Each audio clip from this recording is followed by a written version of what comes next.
আল্লাহ যেন বলে, বান্দা আমি না 11 মাস তোমারে বলছি গুনাহ ছেড়ে দাও, গুনাহ ছেড়ে দাও, গুনাহ ছেড়ে দাও, জান্নাত কামাই করো। ঠিক আছে বান্দা, পারলা না, শয়তানের ধোকায়, নফসের ধোকায় 11 মাস গুনায় ভরপুর করে ফেললা। ঠিক আছে বান্দা, আমি আরেকটা সুযোগ দিতে চাই। 11 মাস কমাইয়া আমি 1 মাসে নিয়ে আসলাম।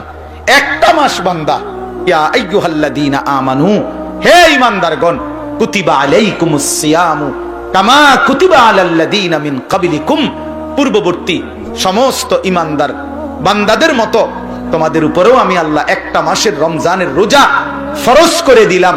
আল্লাহ বলে, বান্দা 11 মাস লাগাইয়া আমি তোমারে যেই মুত্তাকি বানাইতাম সেটা এবার ওয়াদা দিলাম, যাও 11 মাস বাদ দিলাম, 1 মাসেই লাআল্লাকুম তাত্তাকুন তোমারে মুত্তাকি বানায়া দেব। 1 মাসে জান্নাতি, 1 মাসে। কয় দিনে জান্নাতি? 1 মাসে। যে মুত্তাকি সে জান্নাতি, যে মুত্তাকি সে জান্নাতি, যে মুত্তাকি সে জান্নাতি। এজন্য মাহে রমজান আমাদের সামনে, মুমিনের শ্রেষ্ঠতম সিজন, ইমানদারের শ্রেষ্ঠতম মৌসুম, আখিরাতের শ্রেষ্ঠ মৌসুম মাহে রমজান। মাহে রমজান, এজন্য দয়া করে মাহে রমজানকে সামনে নিয়ে নিজের পরিবর্তনের একটা সিদ্ধান্ত নেন। আল্লাহ এখানে বলছেন, হে ইমানদার, ইয়া আইয়ুহাল্লাযীনা আমানু, মুমিন আমি তোমারে ডাক দিলাম, তুমি আমার রোজাটা পালন করো, আমার রমজানটা কদর করো, একটা মাস গুনাহ থেকে বাঁচো, একটা মাস আমার বন্দিগিতে লেগে থাকো। আল্লাহ তাআলা ওয়াদা দিছে, লাআল্লাকুম তাত্তাকুন, 1 মাসেই আমি তোমারে মুত্তাকি বানিয়ে দেব। কয় মাসে? আবার বলেন কয় মাসে? আমি একটা উদাহরণ বলি, অর্থাৎ আমি এটা বুঝছি এতটুকু যে আল্লাহ তাআলা বলতেছে, হে ঈমানদারগণ, আমি তোমার ঈমান নিলাম। তার মানে রমজানের চাঁদ উঠলে আল্লাহ ডেকে বলে, হে ঈমানদারগণ, তোমার ঈমানের পাসপোর্টটা আমি নিলাম। এবার তোমারে আমি ওয়াদা দিলাম, তুমি 30টা দিন, অথবা আমি চাইলে 29 দিন, 31 লাগবে না, এই 30 দিনের মধ্যে তুমি আমার গুনাহ ছেড়ে দিবা, আমার আদেশ পালন করবা। আমি আল্লাহ ওয়াদা দিলাম 30 দিন অথবা 29 দিনের মাথায় 31 দিন লাগবে না, ঈদের চাঁদ উঠাইয়া তোমার ঈমানের পাসপোর্টে তাকওয়ার ভিসা লাগায় দেব আমি। 1 মাসে ভিসা পাসপোর্ট ক্লিয়ার, ঈদের দিন ফ্লাইট। ফ্লাইট কোন দিন? জান্নাতের ফ্লাইট, জান্নাতের ফ্লাইট ঈদের দিন। উইদ্দাত লিল মুত্তাকিন, আল্লাহ বলেন জান্নাত বানানোই হয়েছে মুত্তাকিদের জন্য। ইয়া আইয়ুহাল্লাযীনা আমানু বলে আল্লাহ ডাক দিছে কোরআনুল কারীমের 2য় পারায়, 2য় সূরা, সূরা বাকারার 183 নম্বর আয়াত থেকে 187 নম্বর আয়াত, এই 5টি আয়াত মাহে রমজানের উপরে মৌলিক বক্তব্য যা বলা দরকার আল্লাহ তাআলা কোরআনে এখানেই বলছেন। এই 5 আয়াত 183, 84, 85, 86, 87। এজন্য আমার একটা আবদার, আপনারা প্রত্যেকের সুযোগ হলে আপনারা এই 5টি আয়াত সূরা বাকারার 183 থেকে 187 পর্যন্ত এই 5টি আয়াত আপনারা সংক্ষিপ্ত ব্যাখ্যা তাফসীর পড়ে নেবেন। ইনশাআল্লাহ দেখেন মাহে রমজানের উপরে মৌলিক জ্ঞান আপনার অর্জন হয়ে যাবে ইনশাআল্লাহ। এই 5 আয়াতের মধ্যে তাফসীরে মাআরিফুল কোরআন অনেকের কাছে আছে, আপনারা সেখান থেকে পড়েন। তাফসীরে তাওজিহুল কোরআন আল্লামা তাকি উসমানী দামাত বারাকাতুহুমের রচিত সংক্ষিপ্ত তাফসীর আপনি পড়ে দেখেন, ইনশাআল্লাহ আপনি প্রয়োজনীয় দিক নির্দেশনা পাবেন। মনে রাখবেন, রমজানের রোজা ফরজ না সুন্নত? তো রমজানের রোজার মাসআলা জানাও ফরজ। যেই আমল হুকুম যা, ওই আমলের মাসআলা জানারও হুকুম তা। কথা বুঝেন নাই? তাহলে রমজানের রোজা আমাদের উপরে ফরজ, অতএব রমজানের রোজা সম্পর্কিত প্রয়োজনীয় মাসআলা জেনে নেওয়া আপনাদের উপরে ফরজ। কোরআনুল কারীমের মধ্যে আল্লাহ তাআলা বলছেন, ওয়াফি যালিকা ফালিয়াতানাফাসিল মুতানাফিসুন। আল্লাহ তাআলা বলেন, যদি প্রতিযোগিতাই করতে হয় তাহলে জান্নাতের জন্যই প্রতিযোগিতা করা উচিত। তার প্রতিযোগিতা মানে এগিয়ে যাওয়ার চেষ্টা। প্রতিযোগিতার অর্থই এটা যে অন্যকে ডিঙ্গায়া নিজে আগে বাড়ার চেষ্টা, এটারই বলে প্রতিযোগিতা। কোরআনুল কারীমের মধ্যে আল্লাহ তাআলা বলছেন, লিমিসলি হাদা ফালিয়ামালিল আমিলুন। যদি মেহনতি করতে হয়, পরিশ্রমী করতে হয়, তো আল্লাহ বলেন জান্নাতের জন্যই মেহনত করা উচিত। তাহলে এর দ্বারাও বোঝা গেল একটু কষ্ট স্বীকার করা এটা জান্নাতের জন্যই করা উচিত। কোরআন শরীফে আল্লাহ তাআলা বলেন ফাস্তাবিকুল খায়রাত, কল্যাণ অর্জনের জন্য, নেকি অর্জনের জন্য তোমরা প্রতিযোগিতা করো। তাহলে এখানেও আল্লাহ তাআলা উৎসাহিত করেছেন নেকির প্রতিযোগিতা করতে। কোরআনুল কারীমের মধ্যে আছে আল্লাহ তাআলা বলেন ওয়াসারিউ ইলা মাগফিরাতিম মির রাব্বিকুম ওয়া জান্নাতিন আরদুহাস সামাওয়াতু ওয়াল আরদ। আল্লাহ তাআলা বলেন তোমরা দৌড়াও, ছোট, আগে বাড়ো। কিসে? আল্লাহর মাগফিরাত এবং আল্লাহ তাআলার জান্নাত অর্জনের জন্য। তাহলে বোঝা গেল আল্লাহর কাছ থেকে মাগফিরাত পাওয়ার জন্য এবং জান্নাত পাওয়ার জন্য আল্লাহ তাআলা বলছে সারিউ। সারিউ অর্থ হলো ছোট, আগে বাড়ো, দৌড় লাগাও, দৌড় দাও। আমরা কিতাবের মধ্যে পড়ছি, বদরের যুদ্ধের ঘটনার মধ্যে আছে, বদরের যুদ্ধের দিন নবী সাল্লাল্লাহু আলাইহি ওয়াসাল্লাম সাহাবায়ে কেরামকে যখন যুদ্ধের ময়দানে দাঁড় করাইছেন 313 জন সাহাবীকে। যুদ্ধের ময়দানে আগের দিনে নিয়ম ছিল যে যুদ্ধের বাহিনী মোট 5টা হইতো, মানে প্রত্যেক দলের গ্রুপ হইতো 5টা। এটাই নিয়ম ছিল যে এই 5 ভাগে ভাগ করতে হইতো। তো আল্লাহ নবী সাল্লাল্লাহু আলাইহি ওয়াসাল্লাম কাফেলাকে এই 5 ভাগে ভাগ করে সবকিছু ঠিকঠাক করে যখন যুদ্ধ শুরু করবে ঘোষণা দিয়েছেন, তখন নবী সাল্লাল্লাহু আলাইহি ওয়াসাল্লাম বাপ আমার দিকে তাকান, এগোই খটর মটরের দিকে তাকাইলে লাভ হইতো না, হেরা এই ঘটর ঘটর করবেই। আমি বুঝেন না এই কথাটা? আপনি এইগুলোর দিকে তাকাইন, ওরা আসছে দেরিতে, কেউ উড়াই আইলেছে, উড়াই লাইতেছে, ওই বই এগুলা হেরার এই সংবং দিয়ে আমরা কি দরকার। জি চলেন। তো আল্লাহ নবী সাল্লাল্লাহু আলাইহি ওয়াসাল্লাম বললেন, এই যুদ্ধ যখন শুরু করলেন তখন আল্লাহ নবী সাল্লাল্লাহু আলাইহি ওয়াসাল্লাম সাহাবীদেরকে একটা কথা বলছেন যে এই আয়াতটা পড়ছেন নবীজি, ওয়াসারিউ ইলা মাগফিরাতিম মির রাব্বিকুম ওয়া জান্নাতিন আরদুহাস সামাওয়াতু ওয়াল আরদ উইদ্দাত লিল মুত্তাকিন।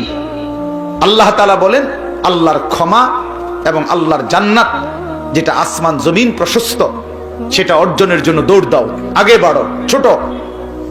তো আল্লাহ নবী এই আয়াত পড়ে সাহাবীদের দিকে তাকিয়ে বললেন আগে বাড়ো, জান দাও, জান্নাত নাও।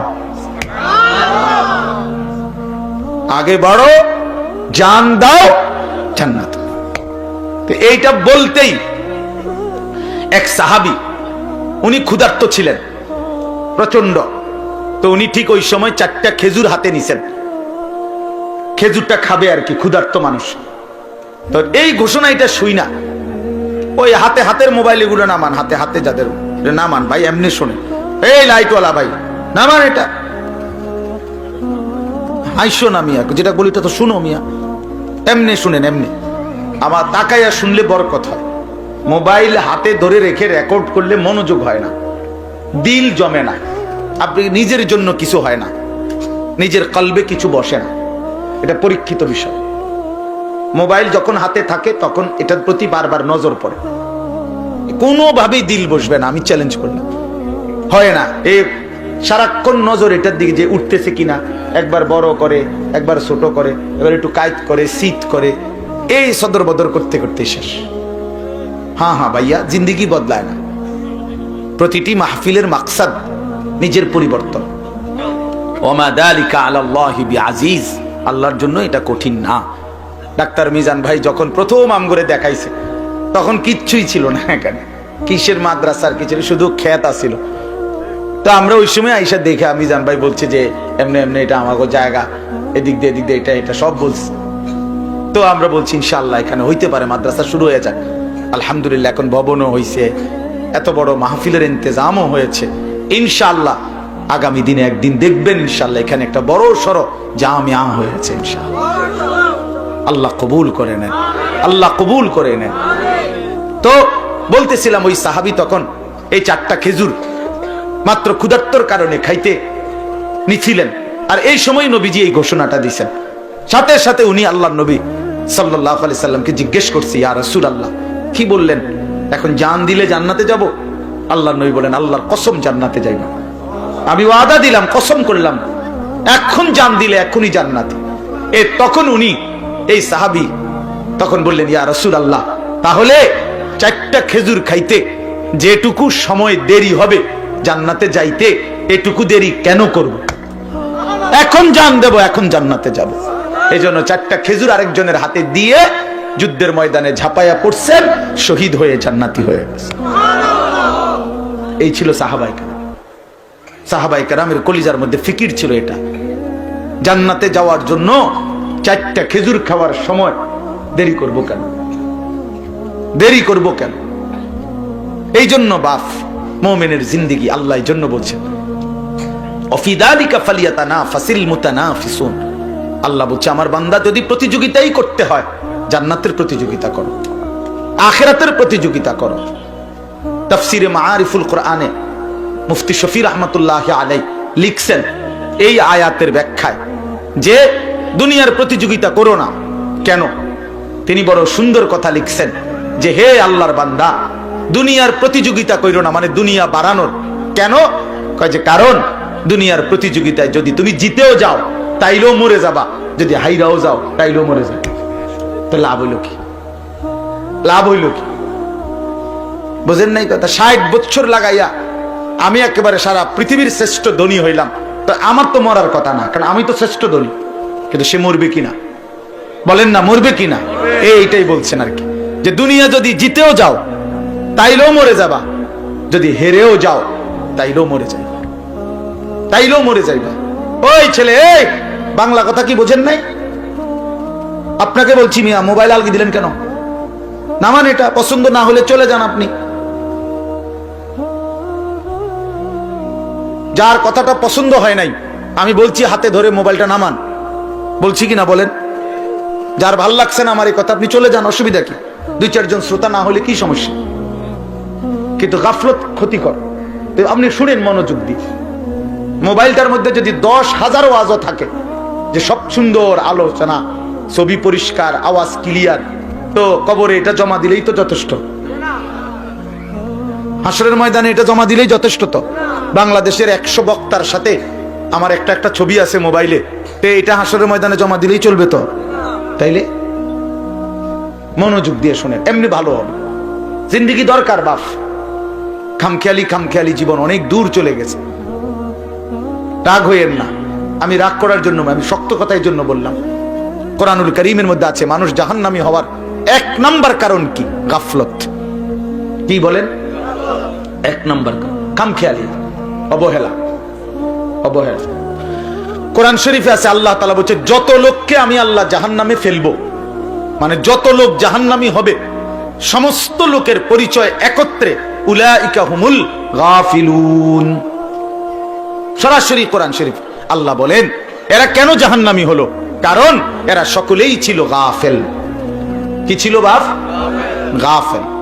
কোরআন শরীফে আছে আল্লাহ তাআলা আমাদের নবী সাল্লাল্লাহু আলাইহি সাল্লামকে বলছেন, নবীজিকে বলছেন, আচ্ছা নবীজি আল্লাহ তাআলার স্মরণ থেকে গাফেল ছিলেন কতক্ষণ? সপ্তাহে কোন দিন? 24 ঘন্টার মধ্যে কখন? কখনোই না। আম্মা জান আয়েশা রাদিয়াল্লাহু তাআলা আনহা বলেন, নবীজির স্ত্রী কানা রাসূলুল্লাহ সাল্লাল্লাহু আলাইহি ওয়াসাল্লাম ইয়াযকুরুল্লাহ ফি কুল্লি আহইয়ানিহি। তিনি বলেন আল্লাহর নবী সাল্লাল্লাহু আলাইহি সাল্লাম সর্বদাই আল্লাহ তাআলার স্মরণ করতেন। ফি কুল্লি আহইয়ান, সর্বদাই আল্লাহ তাআলার জিকির করতেন, স্মরণ করতেন। তাহলে যিনি সারাক্ষণ আল্লাহকে স্মরণ করতেন সেই তাকে, নবীকে আল্লাহ কোরআনে বলছেন ওয়ালা তাকুম মিনাল গাফিলিন। নবীজিকে বলছি, বন্ধু আপনাকে বলছি গাফেলদের অন্তর্ভুক্ত হইয়েন না। আপনি কে, আমি কে বলেন? নবীজিকে যদি আল্লাহ কথা বলে যে বন্ধু আপনি গাফেলদের অন্তর্ভুক্ত হইয়েন না, আমাদের জন্য কি পরিমাণ তাকিদ, আমাদের জন্য কি পরিমাণ গুরুত্ব দেওয়া উচিত, গুরুত্ব দেওয়া উচিত। আমাদের একজন বড় বুজুর্গ ছিলেন, বাংলাদেশে একসময় আসতেন পাকিস্তান থেকে। অনেক বড় এক বুজুর্গ আলেম, ওয়াইজ, আওলাদে রসুল সৈয়দ আব্দুল মজিদ নদীম সাহেব রহমতুল্লাহ আলাইহি। ছোটবেলায় আমরা কুমিল্লা কান্দিরপাড় টাউন হল মাঠে অথবা ঈদগাহ মাঠে উনি বয়ান করতেন। আন্তর্জাতিক ইসলামী মহাসম্মেলন হইতো আগে সারা বাংলাদেশে, বিভিন্ন জেলায়। উনি 1 মাস 1.5 মাস সফর করতেন বাংলাদেশে। আমরা যখন ছাত্র ছিলাম তখন ওনার বয়ান শুনতাম, এত সুন্দর বয়ান করতেন। আল্লাহর কোরআন যখন পড়তেন মনে হইতো যেন আসমান থেকে নাজিল হইতেছে। আমার প্রিয় ভাই, আমাদের স্নেহের হাফেজ তানভীর তেলাওয়াত করলেন, আপনাদের কাছে ভালো লাগছে না? আমি নিজেও তার তেলাওয়াতের ভক্ত। আমার মাদ্রাসায় সে অনেকবার গেছে, অনেকবার। চোখে দেখে না যে পৃথিবীর আলো, সে তার মালিকের আলো কি পরিমাণ দেখলো। হায় বদনসিব ওই মানুষগুলো যাদের চোখ ছিল 60 বছর, কিন্তু তারা কোরআনুল কারীমের একটা লাইন শুদ্ধ করে পড়তে পারে না। তার চাইতে বড় বদনসিব, মন্দ কপাল, দুর্ভাগা আর কেউ হইতে পারে। আফসোস ওদের জন্য। তো বলতেছিলাম, এই উনি পাকিস্তানের এই হযরত এখন ইন্তেকাল করছেন, আরো অনেক দিন হয়েছে। ওনার ছেলে এখন বড় ওয়াইজ। এই কিছুদিন আগেও বাংলাদেশে উনি হযরত মাওলানা ফয়সাল নদীম উনি বয়ান করে গেছেন বাংলাদেশের, প্রায় 15-20 দিন ছিলেন, এই কয়েকদিন আগে গেল। তো উনি সবসময় তাসবিহ পড়তেন, হাতে তাসবিহ রাখে পড়তেন। তো উনি একদিন বয়ানের মধ্যে বলছেন, ইউরোপে কোন এক দেশে উনি বয়ানে গেছেন। তো ওইখানকার এক মুসলিম যুবক ওনাকে জিজ্ঞাসা করছে যে হযরত, আপনি যে হাতে তাসবিহ ব্যবহার করেন এটা কি? তখন উনি বলছেন যে এটা মুযাক্কিরা, এটা আমাকে স্মরণ করিয়ে দেয়। তো কি স্মরণ করিয়ে দেয়?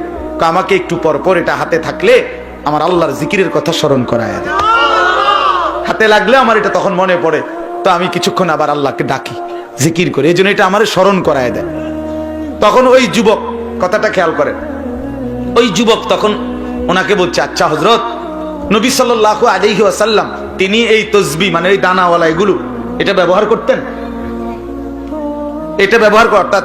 উনি বলেন যে সে আমার কাছে এটাই জানতে চাচ্ছিল যে নবীজি এটা ব্যবহার করছেন কিনা, আপনি যে ব্যবহার করেন। তখন উনি বলেন, আমি তাকে বললাম, হ্যাঁ যুবক, তোমার প্রশ্ন তো ঠিক আছে, নবীজি এটা ব্যবহার করতেন কিনা, কিন্তু আগে তুমি কি এটা জানো যে নবী সাল্লাল্লাহু আলাইহি সাল্লাম আল্লাহকে ভুলতেন কিনা? বুঝেন নাই কথা? নবী সাল্লাল্লাহু আলাইহি সাল্লাম আল্লাহকে ভুলতেন কিনা? তিনি তো আল্লাহকে কখনোই ভুলতেন না। তা আমি তো প্রথমেই বলছি, এইটা তো ওই ব্যক্তির জন্য যে ভুলে যায় তার মাওলাকে, এটা মনে করায় দেয়। আল্লাহর নবী এটা কেন ব্যবহার করবেন? তিনি তো 24 ঘন্টাই আল্লাহকে স্মরণ করতেন। ওনারে আবার মনে করাই দিবে কি? ও দরকার কি?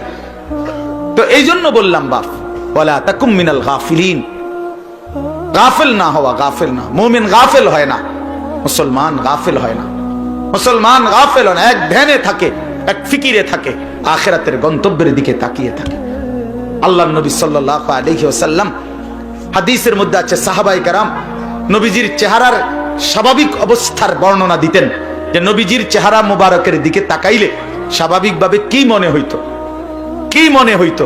তো সাহাবীরা বলতেন, নবীজি সাল্লাল্লাহু আলাইহি সাল্লামের চেহারা মোবারকের দিকে তাকাইলে 24 ঘন্টা মনে হতো মুতাওয়াসিলাল আহজান দাইমাল ফিকর, তিনি সর্বদাই চিন্তা করতেছেন এবং কোনো না কোনো ফিকির করছেন, কোনো না কোনো, আর কাকে বলা যায়, আর কিভাবে বলা যায়, আর কেমনে বলা যায়, আর কার কাছে যাওয়া যায়, কেমনে আল্লাহর দ্বীনের কথা বলা যায়, কিভাবে এক এক আমাদের বিশ্ব ইজতেমার দ্বিতীয় দিনের বাদ বা গ্রিব বয়ানে হযরত মাওলানা আহমদ লাট সাহেব দামাত বারাকাতুহুম, জগৎ বিখ্যাত এই মহা বুজুর্গ, মহান মনীষী, উনি ওনার বয়ানের মধ্যে বলতেছিলেন, আমি ময়দানে বসেই শুনতেছিলাম, হযরত বলছেন রাসূলুল্লাহ সাল্লাল্লাহু আলাইহি সাল্লামের 24 ঘন্টা ফিকির ছিল এক এক আল্লাহর বান্দা কিভাবে জাহান্নাম থেকে বাঁচবে। সাহাবায়ে কেরামের মৃত্যু পর্যন্ত ফিকির ছিল যে আল্লাহ পাকের এক এক বান্দা কেমনে জাহান্নাম থেকে বাঁচবে, জাহান্নাম থেকে বাঁচবে, জাহান্নাম থেকে বাঁচবে। তো নবী সাল্লাল্লাহু আলাইহি সাল্লামের চেহারা মোবারকের দিকে তাকাইলে এটা মনে হইতো যে তিনি ফিকির করতেছেন, দুয়ারে দুয়ারে হাঁটতেন, দাঁড়ে দাঁড়ে, কখনো বাজারে, কখনো হাটে, কখনো মাঠে, কখনো একজনের কাছে, কখনো 10 জনের কাছে, কখনো রাতে, কখনো দিনে, কখনো উপরে, কখনো নিচে, কবি আরশ पर कभी फरश पर, कभी उनके दर, कभी दर बदर, गमे आशिकी तेरा शुक्रिया, मैं कहां कहां से गुजर गया। কই থেকে কই ছুটতেন, দুয়ার থেকে দুয়ারে ছুটতেন। আল্লাহর নবী সাল্লাল্লাহু আলাইহি সাল্লাম এক ফিকিরে থাকতেন যে এক এক আল্লাহর বান্দা জাহান্নাম থেকে বাঁচবে।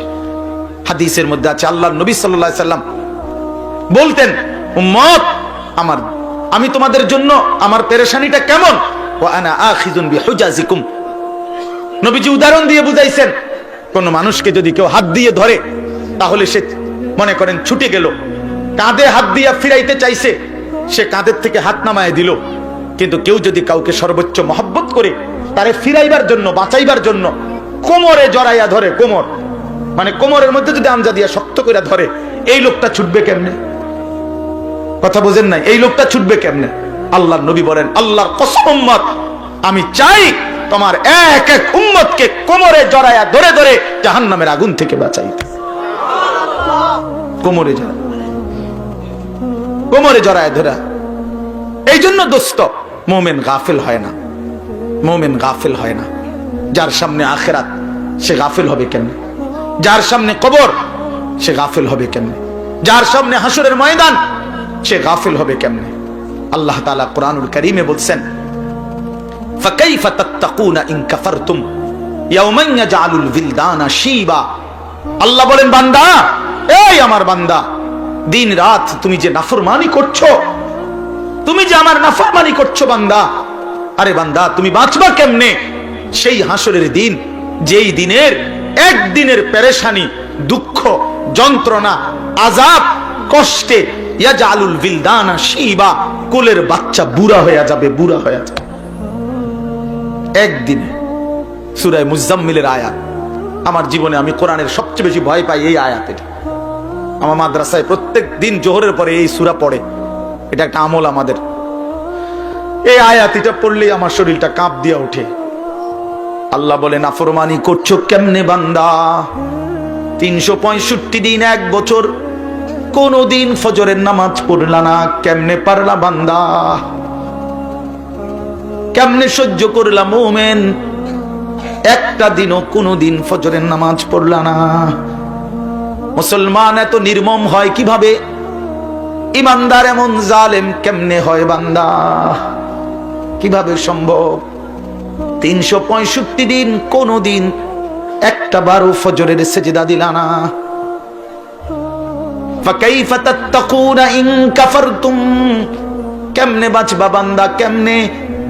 একদিনেই তো হাসরের ময়দানে কোলের বাচ্চা বুড়া হয়ে যাবে। ফাবিআইয়ি হাদিসিন বাদাহু ইউমিনুন। আল্লাহ কোরআনে বলে, বান্দা আমি 23 বছর কোরআন নাজিল করেছি, 30 পারা কোরআন নাজিল করেছি বান্দা। সর্বশ্রেষ্ঠ ফেরেশতা জিবরাইলকে দিয়ে পাঠিয়েছি। আমার কলিজার টুকরা সর্বশ্রেষ্ঠ রাসূল, আমার সবচেয়ে প্রিয় বন্ধুর কাছে নাজিল করেছি। 23 বছর নাজিল করলাম, 30 পারা কোরআন নাজিল করলাম। জিবরাইলের মতো শ্রেষ্ঠ ফেরেশতা দিয়ে পাঠাইলাম, বন্ধুর মতো কলিজার টুকরা আমার আখিরি নবীর কাছে প্রেরণ করলাম। প্রতিটা কথা বান্দা আমি বারবার বারবার বললাম। এবার আল্লাহ জিজ্ঞেস করে, বান্দা এরপরে আর আমি কেমনে বললে, কতবার বললে, আর কোন কিতাব নাজিল করিলে, আর কাকে বললে, কেমনে বললে, আর কার কাছে নাজিল করিলে তুমি বান্দা আমার কথা মেনে নিতা, তুমি বলো। বলেন যুবক ভাই যারা নামাজ পড়েন না, প্রিয় ভাই আমার, বন্ধু আমার, তোমার মালিক তোমারে আর কতবার বললে তুমি সেজদা দিতা? 30 পারা কোরআন নাজিল করলেও দিল গলাইতে পারলো না। আর কতবার বললে ইয়া আইয়ুহাল্লাযীনা আমানু, হে ঈমানদারগণ। এই শব্দটি কোরআনুল কারীমে 89 বার আছে। কতবার? আর কতবার বললে আপনি শুনতেন? 80 বারের চাইতে বেশি কোরআনুল কারীমে নামাজের কথা আছে। আকিমুস সালাহ, আকিমুস সালাহ, আকিমুস সালাহ বারবার বলছেন আল্লাহ। আর কতবার বললে নামাজ পড়তেন? ইত্তাকুল্লাহ, ইত্তাকুল্লাহ, ইত্তাকুল্লাহ বারবার বলছেন। আল্লাহ জানতে চায় বান্দা আর কতবার বললে তুমি গুনাহ ছেড়ে দিতা?